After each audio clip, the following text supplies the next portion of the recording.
सभी को नमस्कार, राधे राधे, जय हिंद। आप सभी का स्वागत आपके अपने digital learning platform doctor Mukesh Pancholi पर। मैं अमित भारद्वाज आपका हार्दिक स्वागत और अभिनंदन करता हूं। आशा करता हूं मेरे सभी प्यारे लाडले साथी एकदम मस्त होंगे, स्वस्थ होंगे और बिंदास होंगे। जैसा कि आप सभी को विदित है, हम लोग आपके लिए लेकर आए यूजीसी नेट के लिए दिसंबर सेशन के लिए प्रैक्टिस क्लासेस, जो कि आपका एक तो री एग्जाम होने वाला है जून वाला, जो पेपर कैंसिल हो गया, वो री एग्जाम होने वाला है आपका 2024 में। एक तो उसके लिए उपयोगी है, प्लस ये आपका जो प्रैक्टिस बैच है ये दिसंबर सेशन के लिए है। सबसे इंपॉर्टेंट बात ये कि इस प्रैक्टिस बैच के साथ साथ प्यारे साथियों रिकॉर्डेड कोर्स आपको बिल्कुल फ्री दिया जा रहा है। रिकॉर्डेड कोर्स जो है वो एकदम फ्री ऑफ कॉस्ट दिया जा रहा है, जिसकी फीस है मात्र प्यारे साथियों 1499 रुपए। कितनी है? मात्र 1499। कितनी है? 1499 है, मात्र 1499 रुपए में आपको ये कोर्स प्रोवाइड करवाया जा रहा है। तो सभी साथी जल्दी से, मेरे प्यारे प्यारे लाडले साथी जल्दी से जुड़ जाएंगे क्लास में। बहुत ही बेहतरीन और शानदार क्लास होने वाली है आपकी, जल्दी से जुड़ जाएंगे। और आप सभी को मैं बता दूं, हम लोग रीजनिंग मैथ्स वाला जो यूनिट 5 है वो पढ़ रहे हैं अभी।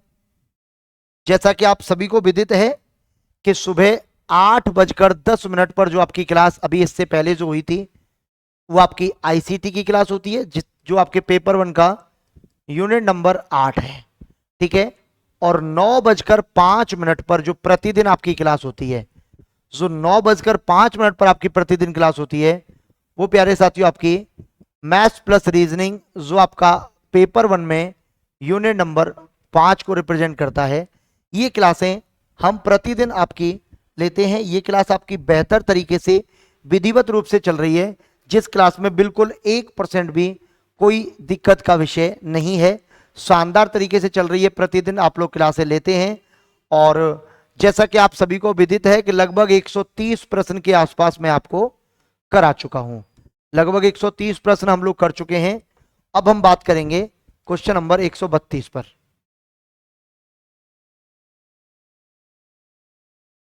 131 पर देखिएगा, बहुत अच्छा प्रश्न है, लाजवाब है।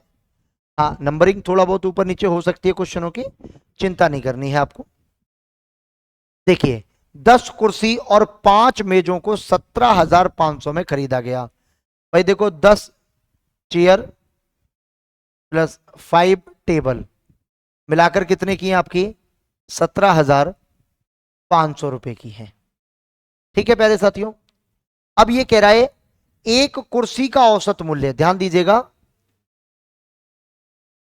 एक कुर्सी का मूल्य।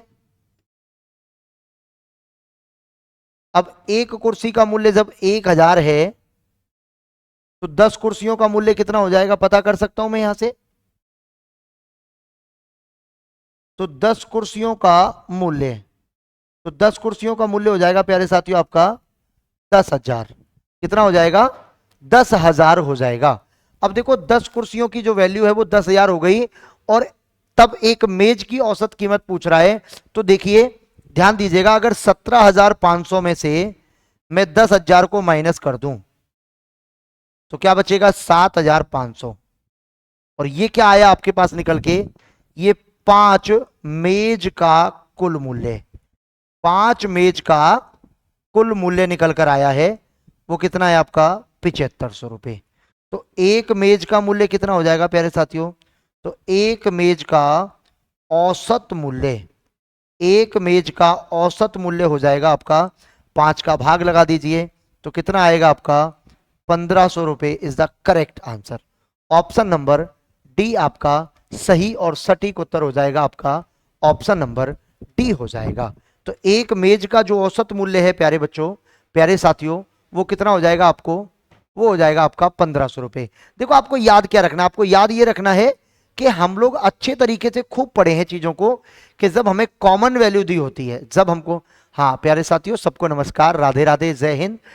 आप सभी एक बार लाइक शेयर कर दीजिए क्लास को यार, बहुत अच्छे तरीके से चल रही है क्लास आपकी, ठीक है। जल्दी से लाइक कर दें एक बार। चलिए भाई, क्वेश्चन नंबर 133 देखिए। एक फुटकर विक्रेता ने 40 पेनों को थोक विक्रेता से 10 से 36 पेन के अंकित मूल्य के भाव पर खरीदा। मतलब कि 40 पेन खरीदे हैं उसने, किस भाव में खरीदे हैं? जो 36 पेन का अंकित मूल्य है उस भाव में। अब एक और क्या कह रहा है, वह इन पेनों को 1% बट्टे पर बेच देता है। तो भाई देखो 40 पेन को 1% बट्टे पर बेच रहा है, मतलब 40 का 1% कितना होता है आपका? तो प्यारे साथियों 40 का 1% होता है आपका 0.4। 0.4 का नुकसान हो गया तो कितना बचा? 39.6। अब 39.6 की चीज जा कितने में रही है? 36 में। अब देखो उसने खरीदा कितने में था? 36 में। बेचा कितने में? 39.6 में। कितने का फायदा कमाया? 3.6 का। कितने पर कमाया? 36 पर। और गुणा में क्या हो जाएगा आपका? 100। देखो एक जीरो से दशमलव कट जाएगा, तो देखो 36/36 और गुणा में 10, ये आपस में कट जाएगा, तो फिर क्या आएगा आपका? 10% का लाभ आ जाएगा। क्या आ जाएगा आपका? 10% का लाभ। Option number D is the correct answer. क्या हो जाएगा आपका? 10% का लाभ आपका करेक्ट उत्तर हो जाएगा। 10% का लाभ हो जाएगा आपका सही और सटीक उत्तर हो जाएगा आपका 10% के लाभ के बराबर। ओके, दोबारा समझें, ध्यान दीजिएगा प्यारे साथियों। मैंने आपको बताया था कि लाभ हानि जब हम निकालते हैं, लाभ हानि निकालने के लिए इंपॉर्टेंट फैक्टर क्या होता है कि लाभ या हानि को ऊपर रखते हैं और नीचे हम लोग किसे रखते हैं? नीचे हम क्रय मूल्य को रखते हैं और इनटू में कितना करते हैं? 100 करते हैं। कितना इनटू करते हैं? 100 करते हैं। सबसे महत्वपूर्ण जो पद है वो ये बात है, मैं आपको क्लियर कर देता हूं कि लाभ या हानि की गणना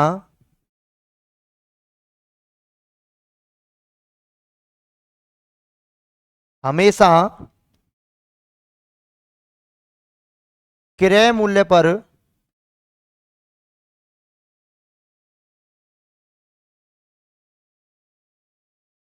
की जाती है। लाभ या हानि की अगर आपको गणना करनी है तो वो हमेशा किस पर की जाएगी? क्रय मूल्य पर की जाएगी। ये बात आपको समझनी है कि हमेशा लाभ हानि किस पर निकालेंगे? क्रय मूल्य पर। एक और पॉइंट हमने बता रखा था आपको कि प्रतिशत में मान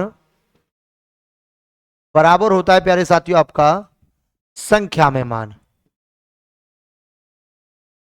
भाई जो 40 जो चीजें दे रखी हैं उसको जब आप 1% के नुकसान पर बेच रहे हो तो 40 चीजें कितनी हो गई आपकी? 39.6। एक्चुअलिटी में आपने खरीदा कितने में? 36 के बराबर में, और ये बेची कितने में जा रही है? 39.6 में। तो जो फायदा हो रहा है आपको, वो फायदा हो रहा है 3.6 के बराबर। किसके बराबर फायदा हो रहा है आपको? 3.6 के बराबर। और 3.6 के बराबर जो फायदा हो रहा है उसको आप 100 से गुणा कर दीजिए, काम हो जाएगा आपका। ठीक है, अब देखिए क्वेश्चन नंबर नेक्स्ट। ए और बी दो लड़के एक ही समय पर दिल्ली से 60 किलोमीटर दूर मेरठ के लिए यात्रा करते हैं। ये देखो आपका दिल्ली और ये आपका मेरठ। यहां से ए और बी चले मेरठ के लिए। अब क्या कह रहा है देखो, बी की अपेक्षा ए 4 किलोमीटर प्रति घंटा धीमा चलता है। जब बी मेरठ पहुंचता है, भाई यहां से बी चला और बी मेरठ पहुंच गया, और इसका जो डिस्टेंस है वो कितना है प्यारे साथियों? 60 किलोमीटर का। जब वो मेरठ पहुंचा और तुरंत वापस लौटता है तो मेरठ से 12 किलोमीटर की दूरी पर, मतलब वापस लौटा और यहां 12 किलोमीटर पर आके उसे ए मिलता है इधर से जाता हुआ। अब एक बात बताओ बहुत अच्छे तरीके से, टोटल 60 किलोमीटर है, 12 ये वापस चल के आ गए, तो इसने तो जो बी ने चली वो तो टोटल चल ली 72 किलोमीटर दूरी। इतनी देर में ए केवल 48 किलोमीटर चल पाया। कितना? केवल 48 किलोमीटर। क्यों चला? कारण समझिएगा दोबारा से कि 60 किलोमीटर गया, 12 किलोमीटर वापस आया, तो इसका तो हो गया 72। तो देखो बी द्वारा तय की गई दूरी 60 प्लस में 12 बोले तो 72 किलोमीटर, ठीक है। और ए द्वारा तय की गई दूरी, ए द्वारा तय की गई दूरी, ए द्वारा तय की गई दूरी कितनी है आपकी? 60 में से 12 कम कर दीजिए तो 48 किलोमीटर। ये ए की दूरी हो गई। अब देखो क्या कह रहा है, ए से मिलता है तो ए की गति कितने किलोमीटर प्रति घंटे है? मान लीजिए बी की चाल, अगर मैं बी की चाल को x किलोमीटर पर आवर मान लेता हूं तो ए की चाल कितनी हो जाएगी आपकी? ए की चाल हो जाएगी इससे 4 कम, x minus 4 kilometre per hour. लेकिन ध्यान दीजिएगा, बहुत अच्छे तरीके से आपको समझना है, समय क्या है दोनों के बराबर दे रखे हैं, समय क्या है दोनों के बराबर है। क्यों? क्योंकि जितनी देर में वो 48 चला उतनी देर में वो 72 चल गया। कहने का मतलब ये है, अब देखो आप अच्छी तरह जानते हैं प्यारे साथियों, समय बराबर क्या होता है आपका? दूरी बट्टा चाल। समय बराबर क्या होता है आपका? दूरी बट्टा चाल। तो देखिएगा ध्यान से, ए 48 किलोमीटर की दूरी x माइनस 4 से किया, बराबर 72 की दूरी x से किया। तो देखिए गुणा कर दीजिए, 72x माइनस 4 दूने 8, 4 सत्ते 28 बराबर का 48x। देखो 48x इधर चला जाएगा और ये इधर आ जाएगा, तो क्या बचेगा आपका? देखो 24x बराबर का 288, तब x बराबर आएगा 24 से कम 24 और 24 दूने 48, 12 किलोमीटर प्रति घंटे। ये किसकी चाल है? बी की। अब आपसे पूछ रहा है वो ए की चाल, तो ए की चाल क्या हो जाएगी आपकी? तो ए की चाल हो जाएगी आपकी 8 किलोमीटर प्रति घंटे, क्योंकि 12 में से 4 कम करना पड़ेगा, तो आंसर क्या आएगा आपका? B is the correct answer हो जाएगा। बी क्या हो जाएगा आपका? सही और सटीक उत्तर हो जाएगा आपका बी हो जाएगा। सही और सटीक उत्तर कितना हो जाएगा प्यारे साथियों? आपका B is the correct answer. Okay, चलिए फटाफट नोट कर लीजिए जल्दी से, फिर हम लोग अगले प्रश्न की ओर बढ़ते हैं। अगला प्रश्न बहुत अच्छा है।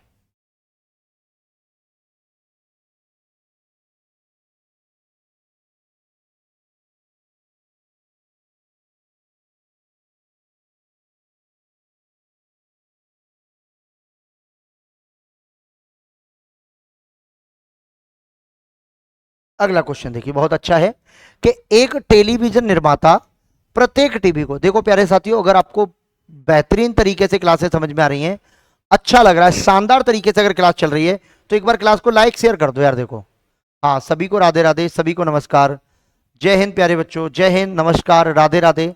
देखिए क्या कह रहा है कि एक टेलीविजन निर्माता प्रत्येक टीवी सेट को 14,400 रुपए में बेचकर 20% का लाभ कमाता है। तो देखिए, अगर प्यारे साथियों आपके प्रश्न में लाभ का प्रतिशत दिया हुआ है तो हम लोग जोड़ते हैं, और हानि का प्रतिशत दिया हुआ है तो हम लोग घटाते हैं, किसमें? 100% में। तो देखो लाभ हो रहा है 20% का, इसका मतलब कि 120% की जो वैल्यू है वो 14,400 के बराबर है। तो प्यारे साथियों 1% की वैल्यू क्या आएगी आपकी? 0 से 0 कट जाएगा, 12 12 144 120, तब 100% की वैल्यू क्या आएगी आपकी? 12,000 रुपए। ये क्या आ जाएगा? उसका लागत मूल्य आ जाएगा। अब ये क्या कह रहा है? ये कह रहा है कि 15% की वृद्धि हो जाए। तो देखिए नया लागत मूल्य, नया लागत मूल्य, तो देखिए नया लागत मूल्य कितना हो जाएगा? 12,000 का 115%। तो देखिए 2 जीरो से, तो देखो 0, 12 पंजे 60 की 0 हासिल लगी 6, 12 कम 12 और 6 18 की 8 हासिल लगी 1, 12 और 1 13। ये हो गया लागत मूल्य। अब ये क्या कहना चाह रहा है? अब ये कह रहा है कि अगर इसको वो 15% लाभ कमाना चाहे तो नया विक्रय मूल्य, तो नया विक्रय मूल्य, तो 13,800 का 15% निकाल लीजिए। तो देखिए 2 जीरो से 2 जीरो, 15 टे 120 की 0 हासिल लगी 12, 15 थी 45 और 12 57 की 7 हासिल लगी 5, 15 कम 15 और 5 20, मतलब 2070 रुपए का फायदा उसको होगा। इसका मतलब नया सेलिंग प्राइस, नया सेलिंग प्राइस हो जाएगा 13,800 प्लस का 2070, तो क्या हो जाएगा आपका 15,870 रुपये हो जाएगा। क्या हो जाएगा आपका 15,870 रुपये। देखो प्यारे बच्चों यहां क्या हुआ है, मैं आपको ब्रीफ में समझाता हूं कि पहले हम लोगों ने क्रय मूल्य निकाला, फिर क्रय मूल्य पर वृद्धि करके नया क्रय मूल्य निकाला, वृद्धि करके नया क्रय मूल्य निकाला, फिर उसके बाद लाभ के अनुसार, लाभ के अनुसार नया विक्रय मूल्य निकाला है, नया विक्रय मूल्य निकाला है, लाभ के अनुसार नया विक्रय मूल्य निकाला है। ओके, तो इस प्रश्न का राइट आंसर क्या हो जाएगा आपका 15,870 रुपए। मूल्य बदलने के बाद जब हम उसे 15% के फायदे पर बेचेंगे तो हमको जो पैसा मिलेगा वो 15,870 रुपए मिलेगा। ओके, चलिए फटाफट जल्दी से नोट कर लीजिए प्यारे साथियों।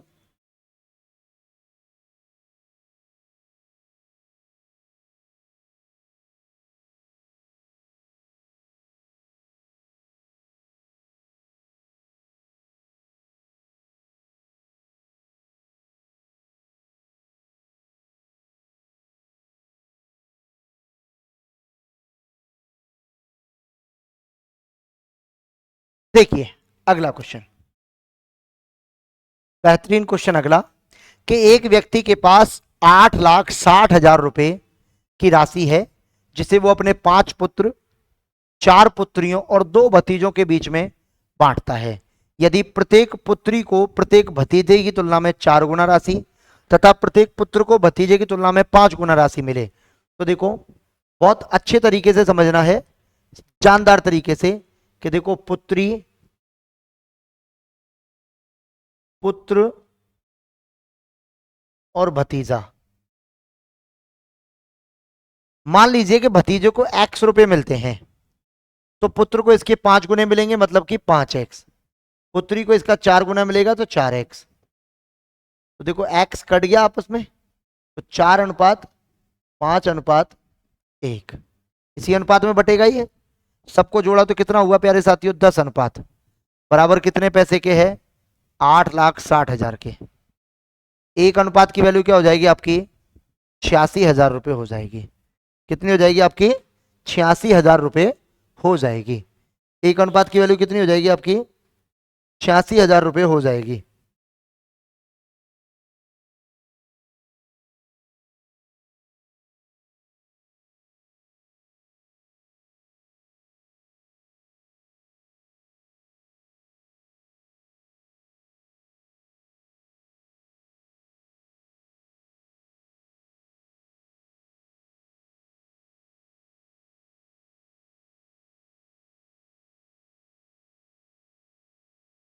देखिए अब एक अनुपात आपका 86,000 के बराबर हो गया।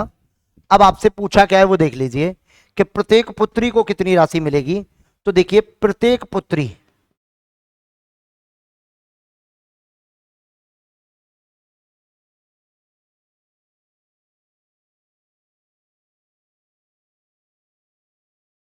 अब प्रत्येक पुत्री की राशि पूछ रहा है ये, तो देखिएगा प्रत्येक पुत्री की राशि पूछ रहा है, तो 4 गुणा में 86,000, तो 0, 3 बार 0 आ गई, 24 की 4 हासिल लगी 2, और 4 8 32 और 2 34,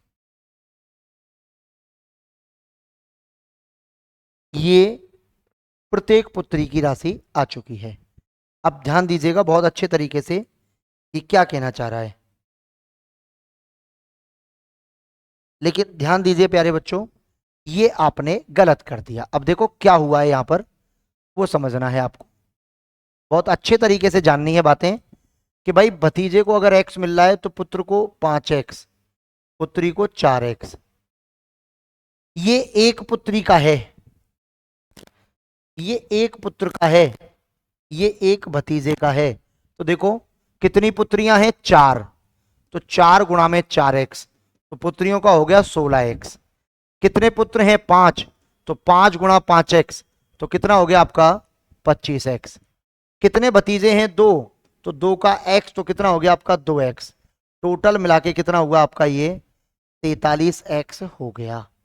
अब देखिए 43x जो है वो है आपका 8,60,000 के बराबर। तो देखो 43 से कटेगा 2 बार तो 20,000 आएगा। तो x बराबर क्या आएगा आपका 20,000 आ जाएगा।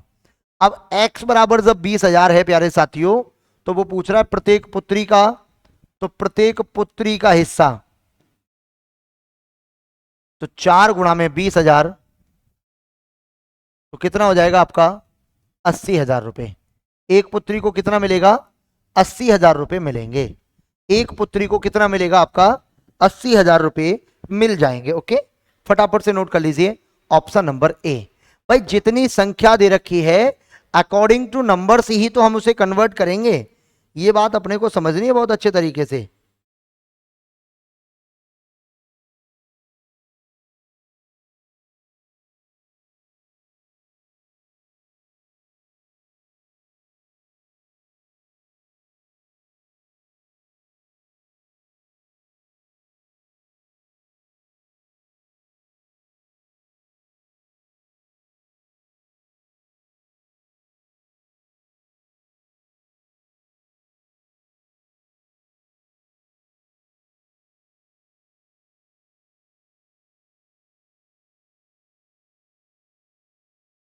अगला क्वेश्चन देखिए, 30 और 50 के मध्य सभी अभाज्य संख्याओं का औसत कितना होगा। अब देखो प्यारे साथियों सबसे इंपॉर्टेंट बात है अभाज्य संख्याएं। तो देखो अभाज्य संख्याओं को याद करने का तरीका हम आपको सिखाए थे, एक बार फिर सिखा देता हूं, सीख लीजिए अच्छे तरीके से, बहुत ही बेहतर तरीके से सीखने की कोशिश करिए। देखो हम आपको बहुत अच्छे तरीके से सिखाए थे 442, 232, 232 और 1, 442, 232, 232, 1। ठीक है, हम आपको बताए थे 1 से लेके 10 तक 4 होती हैं, 11 से लेके 20 तक 4 होती हैं, 21 से 30 तक 2 होती हैं, 31 से 40 तक 2 होती हैं, 41 से 50 तक 3 होती हैं, 51 से 60 तक 2 होती हैं, 61 से 70 तक 2 होती हैं, 71 से 80 तक 3 होती हैं, 81 से 90 तक 2 होती हैं और 91 से 100 तक आपकी 1 होती है। ये हम बहुत अच्छे तरीके से सिखाए हैं। अब वो पूछ रहा है 30 से लेके 50 तक। भाई 30 से लेके 50 तक मतलब कि यहाँ कितनी संख्या होंगी आपकी 5। तो देखिए 30 के बाद आपका 31 जो आता है अभाज्य संख्या होती है, उसके बाद 37 आती है वो अभाज्य संख्या होती है, उसके बाद 41 आता है, 43 आता है और 47। 5 संख्या है तो भाग कितने का लगेगा 5 का। क्योंकि प्यारे साथियों एक बात और क्लियर कर दूं मैं आपको कि औसत जो होता है वो बराबर होता है आपका, औसत किसके बराबर होता है आपका, औसत बराबर होता है आपका राशियों का योग, राशियों का योग, राशियों का योग बटे राशियों की संख्या, राशियों का योग बटे राशियों की संख्या, राशियों का योग बटे राशियों की संख्या, राशियों का योग बटे राशियों की संख्या किसके बराबर होगा आपका, राशियों का योग बटे राशियों की संख्या के बराबर। किसके बराबर होगा, राशियों का योग बटे राशियों की संख्या। अब देखो 7 और 3 10 और 1 11 और 7 18 और 1 19 की 9 हासिल लगी 1, 5 और 4 9 और 4 13, 13 और 6 कितना हो जाएगा आपका 19 भाग 5। तो देखो 5 तिया 15, 4 49 हो गया, 5 नाम 45 और 5 8 40। ये क्या हो जाएगा आपका औसत हो जाएगा 39.8 आपका औसत हो जाएगा। ऑप्शन नंबर सी, औसत क्या हो जाएगा आपका, option number C is the correct answer. Option C क्या हो जाएगा आपका करेक्ट उत्तर हो जाएगा। उम्मीद कर सकता हूं बात आपको समझ में आ चुकी होगी, क्लियर तरीके से समझ में आ गई। चलिए बहुत बढ़िया, ऑप्शन नंबर सी 39.8 आपका औसत हो जाएगा। और एक इंपॉर्टेंट बात जो आपको यहां समझनी है वो ये है प्यारे साथियों कि अभाज्य संख्याएं, अभाज्य संख्याएं निश्चित क्रम में, निश्चित क्रम में नहीं होती हैं, नहीं होती हैं। अभाज्य संख्या जो है वो एक फिक्स क्रम में नहीं होती हैं, ये बात भी अपने को समझनी है बहुत अच्छे तरीके से। ओके, चलिए नेक्स्ट क्वेश्चन की ओर चलते हैं। अगला देखिए, तीन संख्याओं का आपसी अनुपात 3:5:7 है। यदि उनका कुल योग 975 है तो तीनों संख्याएं बताइए। तो प्यारे साथियों ये भी हम लिखाए हैं कि अनुपात में मान, अनुपात में मान बराबर होता है आपका संख्या में मान। अनुपात में मान बराबर होता है आपका किसके? संख्या में मान के। तो देखो अनुपात को जोड़ो, 3 और 5 8 और 7 15। तो देखिए 15 अनुपात की जो वैल्यू है वो 975 के बराबर है। तो एक अनुपात बराबर क्या हो जाएगा? तो देखिए 15 6 90 और 15 5 75, एक अनुपात आपका 65 के बराबर हो गया। तो देखो पहली संख्या, पहली संख्या, तो पहली संख्या हो गई आपकी 3 गुणा में 65, तो 195। दूसरी संख्या, दूसरी संख्या, तो दूसरी संख्या क्या हो जाएगी आपकी 5 गुणा में 65, तो 325। तीसरी संख्या, तीसरी संख्या, तो तीसरी संख्या क्या हो जाएगी आपकी 7 गुणा में 65,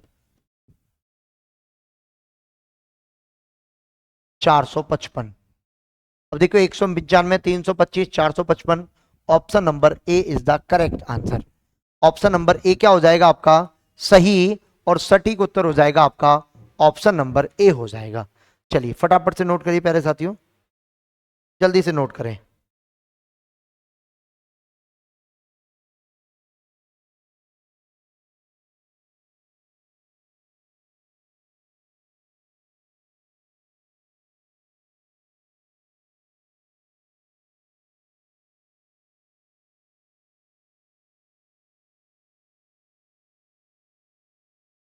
चलिए आगे देखिए अगला क्वेश्चन। 8% की, ध्यान दीजिएगा, 8% की वार्षिक दर से 4 साल में किसी मूलधन पर 1200 रुपए साधारण ब्याज के रूप में इकट्ठा हुए, उस मूलधन के 3 गुने मूलधन पर 6% वार्षिक दर से 3 साल में कितना साधारण ब्याज इकट्ठा होगा? ध्यान दीजिएगा प्यारे साथियों, पहली बार में देखो रेट ऑफ इंटरेस्ट क्या दे रखा है आपको 8% दे रखा है। कितना? 8%। टाइम कितना दे रखा है? 4 वर्ष का दे रखा है। ठीक है, ऐसा ही कितना आपका 1200 रुपए, ऐसा ही कितना आया आपका 1200 रुपए। अब देखिएगा ब्याज दर का और समय का गुणा करके प्रतिशत ब्याज आ जाती है, 32% आ गया हमारे पास में। तो देखो 32% की जो वैल्यू दे रखी है आपको वो दे रखी है 1200 रुपए के बराबर।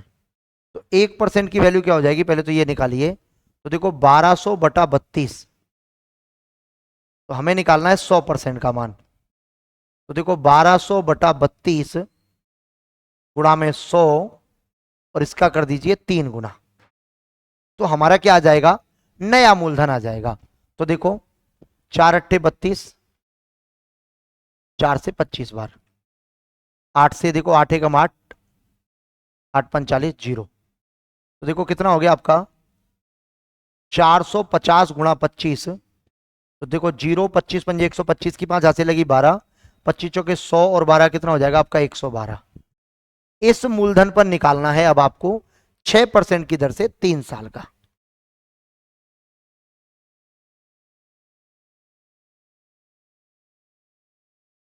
अब देखो 11,250 रुपए पर 18% निकालना है आपको, बटा 100, 0 से 0। 5 से देखो 5 दूने 10, 5 दूने 10, 5 पंजे 25 और 5 दूने 10, 2 से ये 9 बार। तो देखो 9 पंजे 45 की 5 हाथ से लगी 4, 18 और 4 22 की 2 हासिल लगी 2, 18 और 2 20, तो कितना आएगा आपका 2025 रुपए। Option number C is the correct answer. तो ध्यान दीजिएगा प्यारे साथियों, प्रतिशत ब्याज बराबर क्या होता है आपका, दर गुणा में समय होता है। दर गुणा में समय होता है। दूसरी बात कि मूलधन को हमेशा 100% मानते हैं।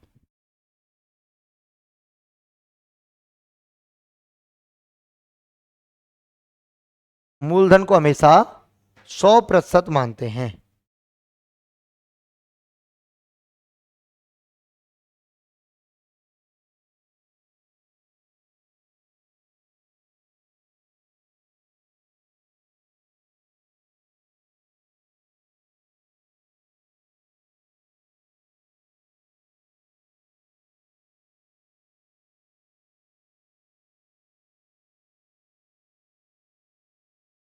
अगला क्वेश्चन देखिए, यदि किसी वस्तु के विक्रय मूल्य पर 20% और 15% की दो उत्तरोत्तर छूट दी जाए, तो ध्यान दीजिएगा प्यारे साथियों,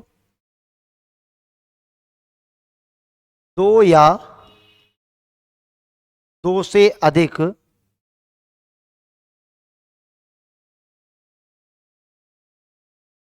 बट्टों को मिलाकर एकल बट्टा, अकेली छूट या फिर समतुल्य बट्टा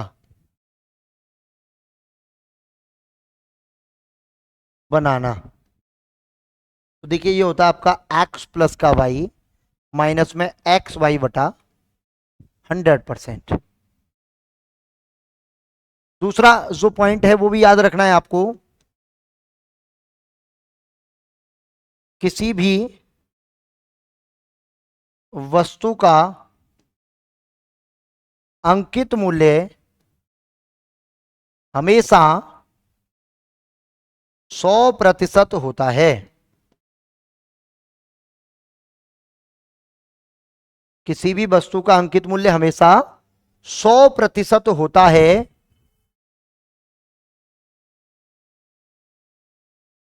बट्टा या छूट को 100% में से कम करने पर सेलिंग प्राइस आती है। अब देखो 20 और 15% का मिला के बट्टा दे रखा है और फिर विक्रय मूल्य दे रखा है। देखो क्या करेंगे, मान लिया 100 रुपए की वस्तु थी, पहले 20% की छूट दी तो 80 में बेची जा रही है, फिर उस पर 15 की छूट दी तो 85 में बेची जा रही है, बराबर उसकी वैल्यू कितनी बनी आपकी 3060 रुपए। कितने के बराबर बना आपका 3060 रुपए के बराबर।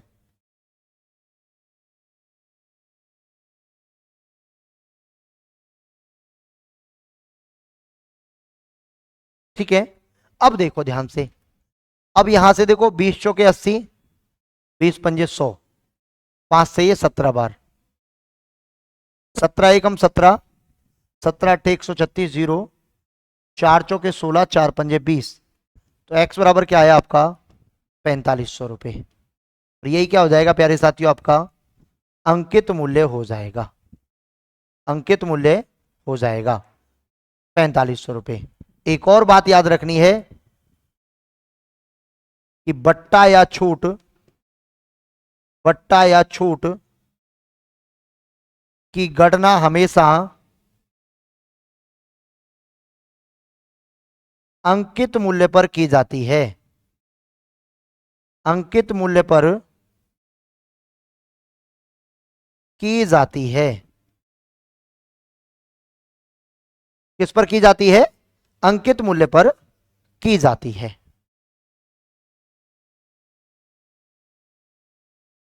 चलिए भाई फटाफट नोट कर लीजिए इसको जल्दी से।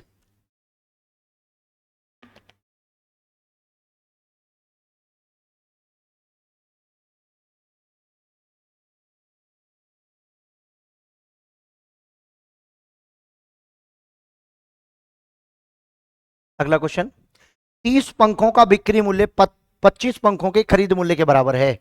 मतलब 30 का सेलिंग प्राइस बराबर है 25 का कॉस्ट प्राइस।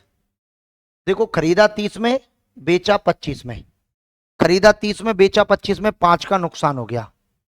कितने पर हुआ? 30 पर, और गुणा में क्या हो जाएगा आपका? 100। जीरो से जीरो, तो क्या आया आपका? 50/3% की हानि। तो इसको जब हल करेंगे तो ये आएगा आपका 16 सही 2/3% की हानि हो गई। क्या हो गया आपका? 16 सही 2/3% की हानि। ऑप्शन नंबर सी हो गया। ऑप्शन नंबर क्या हो गया आपका? सी हो गया।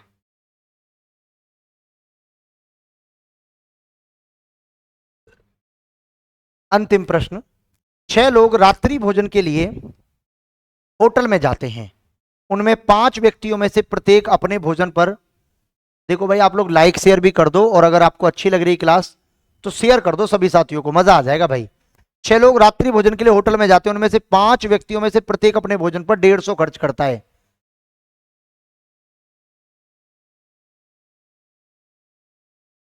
प्रत्येक 5 का प्रत्येक का खर्चा कितना है? 150 रुपया। फिर क्या कह रहा है? जबकि छठा व्यक्ति सभी 6 के औसत खर्च से 80 रुपए अधिक खर्च करता है। अब आपको पता है 80 रुपए जो खर्च हो रहे हैं वो इन 5 की वजह से हो रहे हैं, तो एक व्यक्ति के हिस्से में कितना आया आपका? 16 रुपए। अब क्या कह रहा है? सभी 6 व्यक्तियों द्वारा कुल कितनी धनराशि खर्च की गई? अब देखो ध्यान से कि 150 खुद ने खर्च की और 16 इसने की, इसका मतलब 166 रुपए ये प्रत्येक का औसत खर्च है। ये प्रत्येक का औसत खर्च आ गया। क्या आ गया आपका? औसत खर्च आ गया कि प्रत्येक व्यक्ति ने अपने हिस्से का 150 दिया, तो ये 150 तो छठवे वाले में भी दिया होगा। ये 80 रुपए इस छठवे आदमी ने ज्यादा खर्च किया, इसका मतलब प्रत्येक व्यक्ति के हिस्से में 16, तो 166 आपका प्रत्येक का औसत खर्च। तो देखिए 6 गुणा में, तो देखो 6 6 36 की 86 लगी 3, 36 और 3 39, 3 6 और 3 9, तो सभी ने मिलकर कितना खर्चा किया है? 996 रुपए का। सही है क्या? जल्दी बताएं, 996 रुपए का सही है? बहुत बढ़िया, 996 रुपए। उम्मीद करता हूं क्लास आपको बेहतर लगी होगी, अच्छी लगी होगी। कल फिर मिलेंगे अगली क्लास में, तब तक के लिए नमस्कार, धन्यवाद, राधे राधे, जय Hind, bye bye, take care, thank you so much साथियों।